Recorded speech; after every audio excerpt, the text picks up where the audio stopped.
nachos. Oh, there we go. So, had nachos. Carter had nachos. Yo, I was having some technical difficulties with this Wi-Fi or this live, but we in the building right now. And what I wanted to talk about today, what's going down.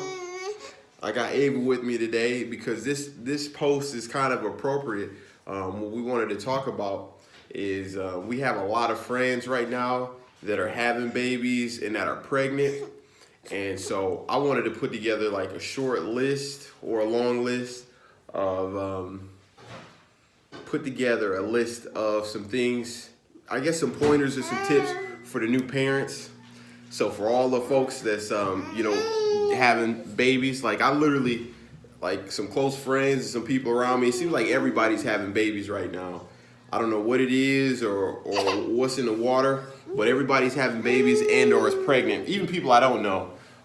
Maybe it's just the age or whatever. So if you're like a new parent or you're having kids, obviously Ava, she'll be 1 year old in January, and my son Carter, he'll be 3 in January. So we're right just a step out of that whole baby phase. So I wanted to kind of share some tips and some stuff that the new parents can kind of rock with. What I did is just kind of went through the internet and started looking at a lot of different articles and links, stories of what new parents are going through or things that new parents need to know. And so I'm gonna just basically go through the list. So the first thing I would say for new parents, probably the most important thing is finding time to connect with your partner. To me, that's one of the most challenging things, and Katelyn, she'll probably tell you too. That's probably one of the most challenging things. Yeah, of course. Just running a little behind, but we on here. I was gonna not do it. Right on. That's one of the most challenging things is kind of connecting with your significant other, and obviously, connecting is what got the kids here, obviously. But that's one of the most important things is connecting with your partner. So finding time to connect and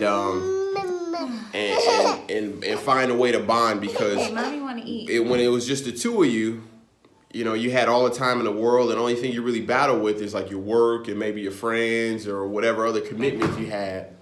But when you add a human being, another person into the equation, it really kind of complicates it, and you have to put priority on the relationship. So with everybody having kids right now, it seems like I think it's appropriate to definitely start off with figuring out a way to connect with your partner, and that might be just to sit in the driveway maybe while the kid is asleep in the car if you go on an errand, or it doesn't have to be anything long and drawn out. I always like to do like elaborate things in my mind, at least like do like a whole date night or whatever it is, or day date. But whatever you can do, you just got to. All right, we'll do, Frank. We'll link up soon. Whatever you can do, just go ahead and do that. He said, "Get me one." LOL. Oh, okay. He said, "Gotta connect and get me one." Oh yeah, get you one, man. Get you one, man. They going around. You ain't gonna have to try too hard. It's in the air.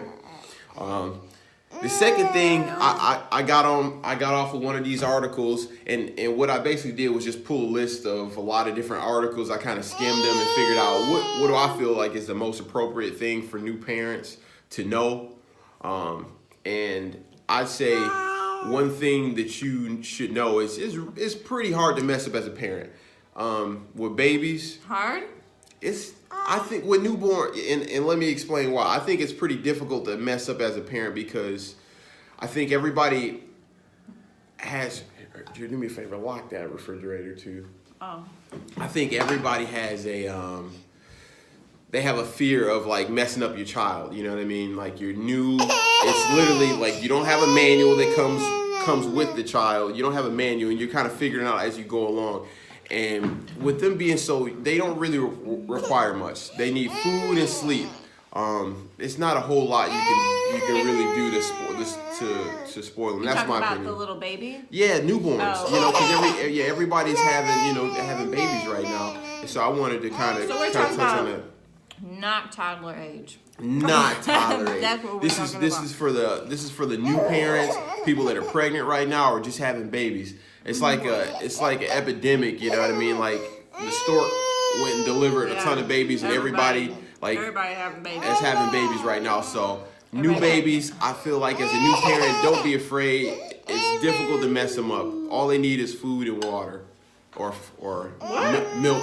They don't need water. Don't give them water until 6 months. Don't give them water until 6 months. Give them water till 6 months. Don't listen to that. Yeah. Speaking of water, let me go ahead and hit this one time. Another thing, and this isn't in any particular order. I just kind of like listed it out. But another thing I would say is whoops. You trying to cut me out? No, there we go. I'm gonna stack it just like this. No, you need to like do a turn. It don't work that way. I'll let you fight with it. The other thing I would say is don't let guilt ruin you, because I think, and I read that and I said, you know what, I've been there.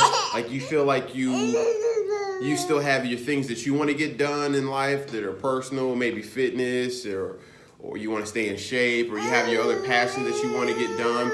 And there's only so much that you can do as a parent, obviously. You know, there's only so much time that you have, because they do require a lot of your time and energy and effort. And you know, I guess if you feel bad about not being able to, well, she wants mama. Mama just got back in, so she's all about mama. She been good. Did you change her?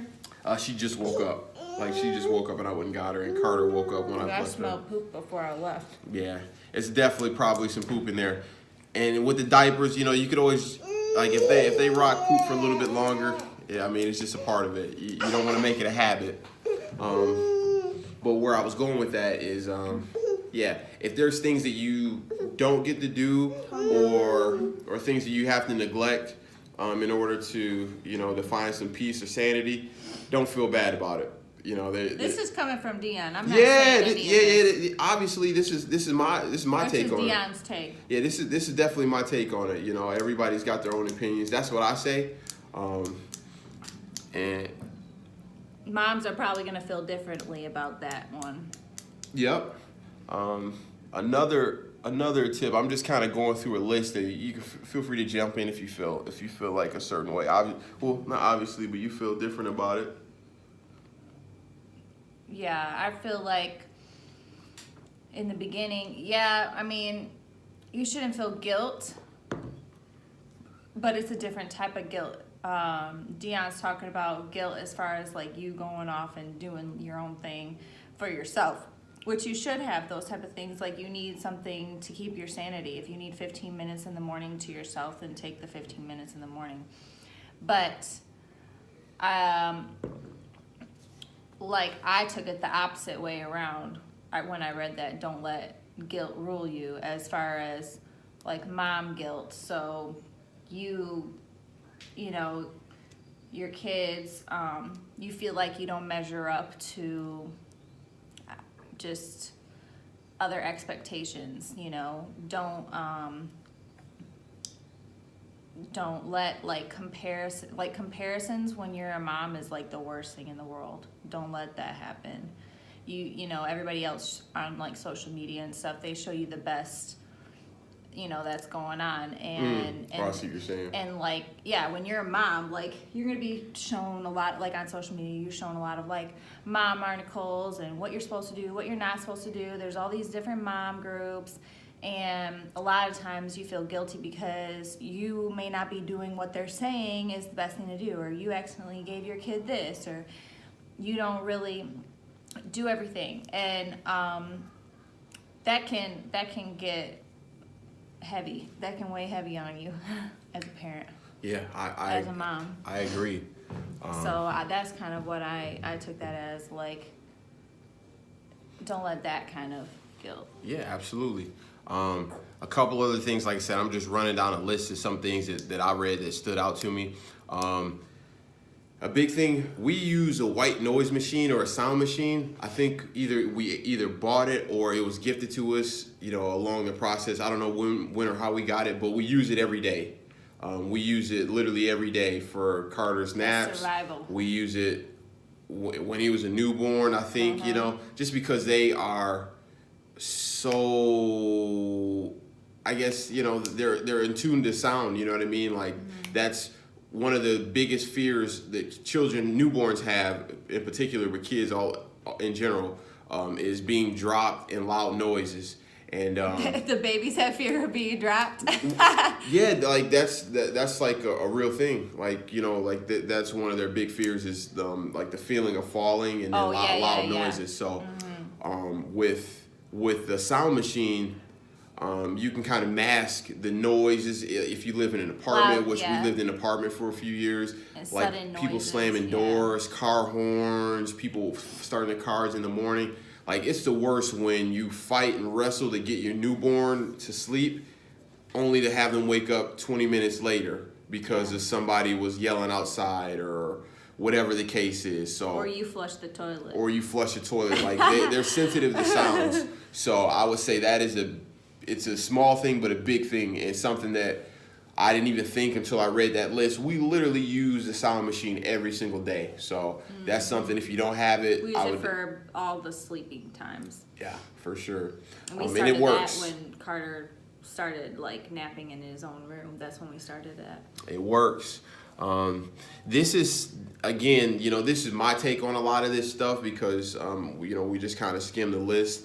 And Katelyn will probably have a different feel about it. But just hearing different stories about mothers nursing and having babies that don't latch on, and just the frustration because breastfeeding should be like a natural thing for women, and it should be easy, you know what I mean, like almost like just anything else. But at times with newborns, for moms that are they're gonna have a baby, and new moms that are looking to nurse, like, don't get down on yourself, because breastfeeding can be a challenge. It's a relationship between the child and the mother, and if it doesn't go the way that you plan it to go, just hang in there, because it can be a challenge, and I'm sure she could talk a bit more about that. Yeah, like lactation coaches and I think a lot of people think, like you said, that it's like this thing that you're just supposed, because it's natural, like it just happens. Like walking, yeah. That it's just something that you're supposed to know how to do. Well,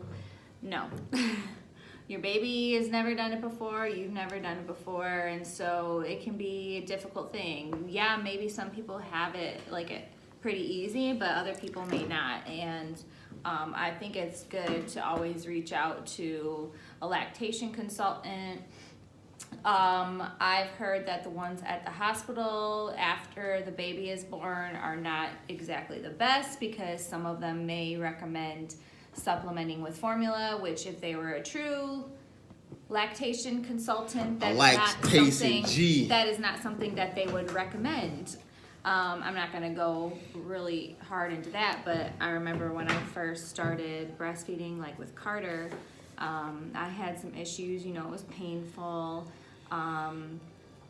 due to probably he was not latched on the correct way. I had clogged ducts, which is just like milk getting clogged up because it wasn't coming out.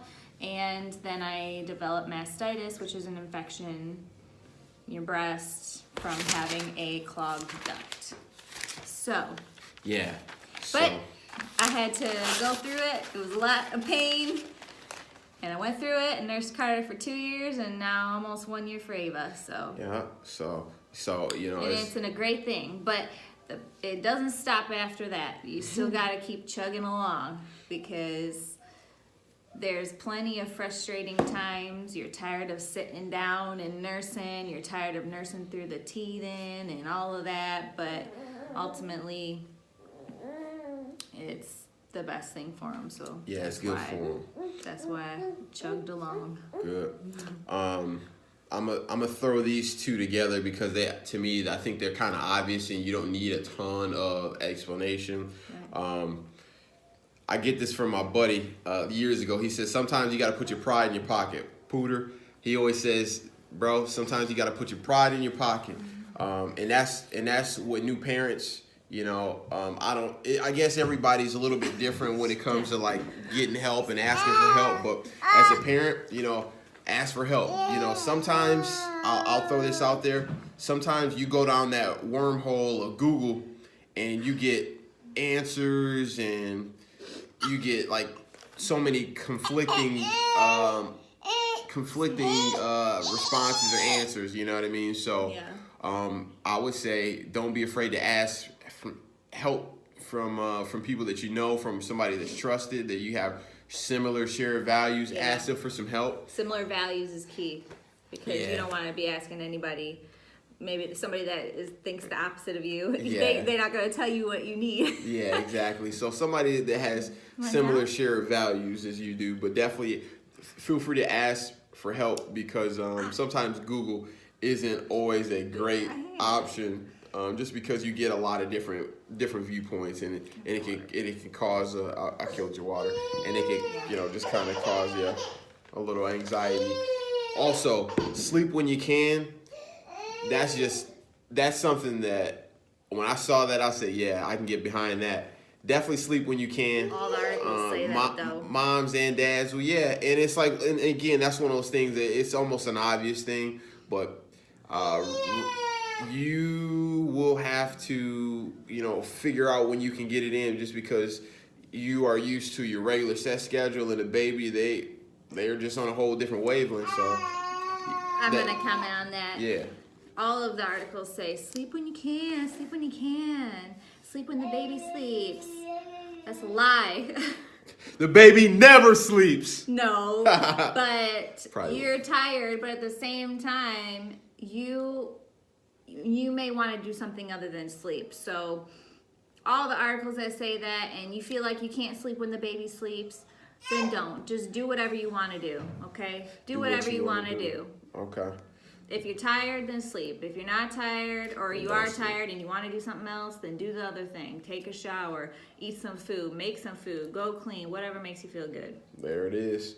And then I got 1, 2, 3, 4 things to touch on. First thing, buy used clothes for your kid. I guess I've heard people say, "Oh, used clothes is gross. I don't want to wear stuff, or I don't want my kids wearing stuff that somebody else wore and pooped in. Kids are dirty. I don't want them wearing this dirty clothes or whatever." Really, if we're being honest, kids, they grow like a weed. You know what I mean? Like, especially the first year. Like you sprinkle a little water on them, and they're like graduating from college. You know what I'm saying? Like, they literally grow overnight. It felt like we just had Ava, and she's gonna be a year. Carter is almost going off to school. You know what I'm saying? Like, and it's like, for us, it was just like a blip, but he's growing. So for us to invest a lot of money into what he's wearing doesn't really make a lot of sense, because he's not gonna be wearing the clothes very long, because he's just growing. Yeah, and then for the people that think the kids are messy and dirty, and I don't want them to rewear like clothes that other kids have worn that are dirty, like, they're probably only wearing them for a couple weeks, maybe a couple months, and then they're out of it. Right, like especially the first year. I think after the first year, it's a little bit different, because kids start walking and getting into stuff and get messier. Like, you can find really nice used clothing. Like, actually, most of Ava's clothes have been used. They're growing every 3 months. They're going to be out of these clothes, so you need a whole new wardrobe. Yep. Then you throw seasons in there. But anyways, I feel like, especially under a year old, definitely buy used. For Carter now, there's not that much nice used stuff at the store, so we've had to purchase new, like clearance and stuff like that. But yeah, we're not about spending a whole bunch of money on shoes. Dropping the bag on shoes and clothes. I mean, especially when they're gonna be out of it. No, buy new, shorty. That's what my cousin said. Like, sometimes you want to, because like what she just said, if you do it in a smart way. Like, if we do buy new, what we've done since we've had him, we hit up the clearance rack And you can find nice stuff that's out of season and a good deal. Just don't go crazy, because there are people that go crazy. And if you're that type of person that goes crazy on clothes, just remember, for you it's different. Again. You're probably going to wear something for a long time until style or fashion changes. But with a kid, they rarely get out of style. They just grow out of it. And you're going to be parking a whole lot of money in that stuff. And garage sales and stuff like that, you can buy brand new, nice looking stuff. And they have a lot of nice used baby clothing stores too. The next thing on the list is find a good pediatrician. Katelyn actually found ours.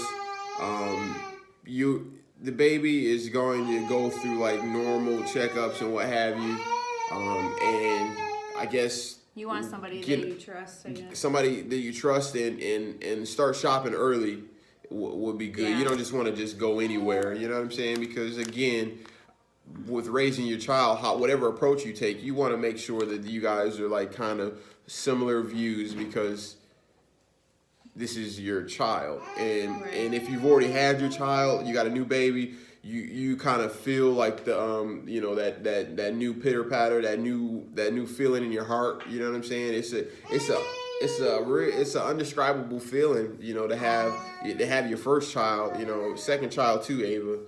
No disrespect.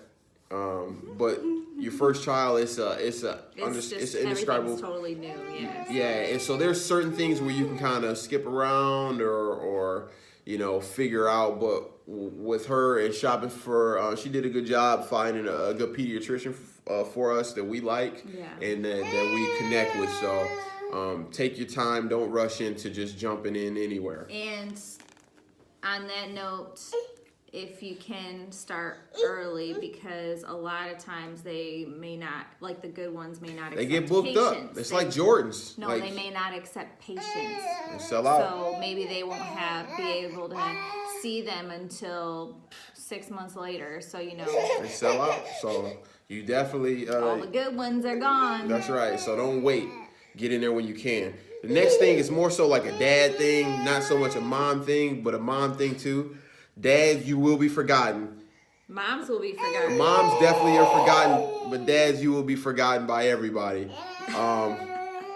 Moms are not forgotten just because they are like the primary source of food and nourishment. And even, I say, because Carter still wakes up in the middle of the night, maybe... I don't know, half the time. Half the time. And majority of the time, he's asking for mama. And when I go to get him, he don't want me to. He's mad because he wants mama. So, dads, you're gonna be forgotten. Just know that now. And then the parent. Oh yeah, it's no big deal. And then parents also, with the family, you kind of go down. You go down the list. Mm-hmm. So you do lose out, which you probably don't care. But if you're the type of person that needs a lot of attention, just go ahead and give it up. Just give it up. Give it up. Because don't be selfish. Don't be selfish, yo. Because you know what? They're only gonna be that little and need that for a certain amount of time. It's not gonna last forever. And then I just want to add to that. I just thought it was kind of funny because I was like, well, moms are forgotten too. And what I meant by that is that moms forget themselves. Amen and amen. Yeah. So it's all about the baby for the mom. So yeah, babies for life. How you do a B? How you do a B? Babies for life. There. That's how we doing now. Let me try it one more time. Nah. And the last thing that I put on the list, and really there are a ton of things that you can kind of cover for new parents, for expecting parents. There's really for new and expecting parents. There's a whole lot of things that we can kind of touch on with. But what I say for moms and dads for moms, allow mom to heal, because they just pushed out a child, which is it's a miraculous and kind of it's a whole outer body experience. I've only just watched it, but I've seen it. And so don't rush back in the sack, you know what I mean, or nothing like that. Take your time. Well, I know, just because you need time to heal mentally and physically, not just physically, but mentally also. Technically, it takes your body 3 years to get back to where it normally was. Yup. But we're not talking about like. Not in the physical sense, but literally though, Yeah. like straight up. So that's how that is. And anything And you give want your to time self to heal. Not even talking about sex. Just give yourself time to heal as far as just getting back to your normal day-to-day things that you can do. Because depending on what happened to you during birth, like you may need a lot of time to just recover, not walk around, just chill out and relax. Is there anything you would add that's not on this list? Nope. I mean, this is pretty good, and honestly, there's a ton of stuff. If there's some stuff that you guys have questions about, or if We're not experts. we're definitely not experts, but this is just like a little compilation of stuff that like I said, going through the articles that kind of jumped out at me that is something that served as a reminder. So definitely congrats to all the new daddies and mommies, and also the new expecting parents. If you know of a parent or somebody that's Just had a baby, go bring them food. Bring them some food and share this video. And I'll add something. Moms, this is something that won't be in the articles. Bert and Brandy, they just had. If you're going to visit a baby, bring a meal. Don't come empty-handed. Nah, you need to bring some food. Don't do that. Because they ain't cooking. And also, moms, don't get frustrated. Don't worry about cleaning. Don't worry about cooking. Don't worry about anything else. Just hire some help. Just try to relax. That's Dion's solution to everything. Just try to relax. Don't worry. Take this time to just enjoy. It's a millionaire mindset. Biting me. It's a millionaire mindset. Anyways, just don't get frustrated. Relax. Share the video to somebody that you know that's pregnant or just had a baby, so they can check it and take some notes. Appreciate you tuning in. We'll be on next Tuesday at 7 o'clock. No. It's Christmas. Oh, it is already? Christmas is almost here. Well, enjoy your holidays, and appreciate you tuning in. Peace.